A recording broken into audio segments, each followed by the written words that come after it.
Morphology of flowering plants ആ ഒരു particular ചാപ്റ്ററിൽ തന്നെ നീറ്റ് 2024 നമ്മളോട് ചോദിച്ചിട്ടുള്ള ഒരു ക്വസ്റ്റ്യൻ നമുക്ക് നോക്കാം. അപ്പോൾ മാച്ച് ദ ഫോളോയിങ് ആണ് കേട്ടോ മക്കളെ. അപ്പോൾ ഇവിടെ ലിസ്റ്റ് 1 നമുക്ക് റോസ് ഉണ്ട്, അതുപോലെ കൂട്ടൻ ഉണ്ട്, പീ ഉണ്ട്, ദെൻ മാംഗോ ഉണ്ട് അല്ലെ, 4 എണ്ണമാണ് കൊടുത്തിരിക്കുന്നത്. ഇനി ലിസ്റ്റ് 2 ഡിഫറെന്റ് ആയിട്ടുള്ള കേസസ് ആണ് കൊടുത്തിരിക്കുന്നത്, ഒരേ ടൈപ്പ് അല്ല അല്ലെ, പലതരത്തിലുള്ള, അതായത് പ്ലാസന്റേഷൻ ഉണ്ട്, എസ്റ്റിവേഷൻ ഉണ്ട് അല്ലെ, ആ ഫ്ലവർ എങ്ങനെയാണെന്ന് ചോദിച്ചിട്ടുണ്ട്, ആ ഫ്രൂട്ട് എന്താണ്, അങ്ങനെ പലതരത്തിലാണ് കൊടുത്തിരിക്കുന്നത്. അപ്പോൾ അവിടെ ട്വിസ്റ്റഡ് എസ്റ്റിവേഷൻ കൊടുത്തിട്ടുണ്ട്, പെരിഗൈനസ് ഫ്ലവർ ആണ്, ഡ്രൂപ്പ് ആണ്, ദെൻ മാർജിനൽ പ്ലാസന്റേഷൻ. ഇതാണ് ലിസ്റ്റ് 2 കൊടുത്തിരിക്കുന്നത്. അപ്പൊ നമ്മുടെ ഫസ്റ്റ് വൺ ഏതാണ് വരുന്നത്? റോസ് ആണ് വരുന്നത്. അപ്പൊ റോസിന്റെ കേസിൽ നമുക്ക് ഇവിടെ ഏറ്റവും ബെസ്റ്റ് ആയിട്ട് മാച്ച് ചെയ്യാൻ പറ്റുന്നത് എന്താണെന്നാണ് നമ്മൾ നോക്കേണ്ടത്. അപ്പം റോസിന്റെ കേസിൽ നമുക്കറിയാം ഹാഫ് ഇൻഫീരിയർ ഓവറി ആണ് അല്ലെ. അപ്പൊ ഹാഫ് ഇൻഫീരിയർ ഓവറി ആണെങ്കിൽ, അവർക്ക് അങ്ങനെയാണ് അവരുടെ ഓവറി പ്ലേസ് ചെയ്തിരിക്കുന്നതെങ്കിൽ, ആ ഒരു ടൈപ്പ് ഓഫ് ഫ്ലവറിനെ നമ്മൾ എന്താണ് വിളിക്കുന്നത്? പെരിഗൈനസ് ഫ്ലവർ എന്നാണല്ലോ. അപ്പൊ റോസിന് ഏറ്റവും ബെസ്റ്റ് മാച്ചിങ് എന്ന് പറയുന്നത് എന്താണ്? പെരിഗൈനസ്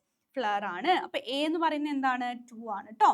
ഇനി നെക്സ്റ്റ് വൺ നോക്കിക്കേ, പി. ഓക്കെ, പീന്റെ കേസിൽ നമുക്ക് അതിന്റെ ആ ഒരു പെർട്ടിക്കുലർ ഓവറിയിൽ ഒവ്യൂൾസ് എങ്ങനെയാണ് അറേഞ്ച് ചെയ്തിരിക്കുന്നത്, അപ്പൊ അവിടെ പ്ലാസന്റേഷൻ ആണ് നമ്മൾ നോക്കേണ്ടത് അല്ലെ. അപ്പം പി ഏതിന്റെ എക്സാമ്പിൾ ആണ്, അല്ലെങ്കിൽ ഏത് ടൈപ്പ് ഓഫ് പ്ലാസന്റേഷന്റെ ബെസ്റ്റ് എക്സാമ്പിൾ ആണ്? നിങ്ങൾ ആ പീന്റെ പോഡ് ഇങ്ങനെ തുറന്നു നോക്കുമ്പോൾ അറിയാം, ഈ റിഡ്ജസിലാണ് ഇത് പ്ലാസന്റെ വരുന്നത്.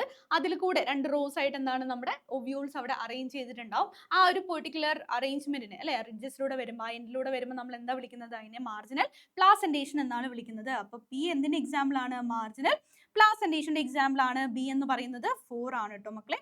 അപ്പൊ സിന്റെ കേസിൽ എന്താണ്? നമ്മുടെ എസ്റ്റിവേഷന്റെ കേസാണ്. അപ്പൊ കോട്ടൺ എന്ന് പറഞ്ഞാൽ നമുക്ക് ഫ്രൂട്ട് അല്ല എന്നറിയാം, പിന്നെ ഡ്രൂപ്പ് ആണ് കൊടുത്തിരിക്കുന്നത്. അപ്പോൾ ഓട്ടോമാറ്റിക്കലി നമുക്ക് മാച്ച് ചെയ്യാൻ എളുപ്പമാണ്.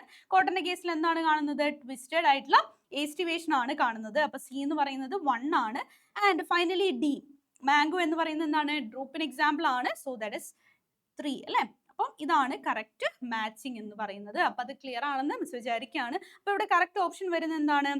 A, second one, B 4 and C 1, D 3 എന്ന് പറയുന്നത് ഓപ്ഷൻ എ ആണ്. അപ്പോൾ ഓപ്ഷൻ എ ആണ് ഇവിടെ കറക്റ്റ് ആൻസർ വരുന്നത്. അപ്പോൾ ആ ഒരു പെർട്ടിക്കുലർ ക്വസ്റ്റ്യൻ ക്ലിയർ ആണെന്ന് വിചാരിക്കുന്നു. അപ്പോൾ മാച്ച് ദ ഫോളോയിങ് ആണെങ്കിൽ പോലും എല്ലാം അവിടുന്ന് ഇവിടുന്ന് ഒക്കെ നമ്മളോട് ചോദിക്കാം. അപ്പോൾ ഈ ഒരു ടൈപ്പ് ഓഫ് ക്വസ്റ്റ്യൻസ് ഒക്കെ നിങ്ങൾ പ്രാക്ടീസ് ചെയ്യുക. അപ്പോൾ ഇതുപോലെ ഇമ്പോർട്ടൻറ്റ് ക്വസ്റ്റ്യൻസ് ഒക്കെ ആയിട്ട് നമ്മൾ വീണ്ടും കാണുന്നതായിരിക്കും. So thank you, bye bye and take care.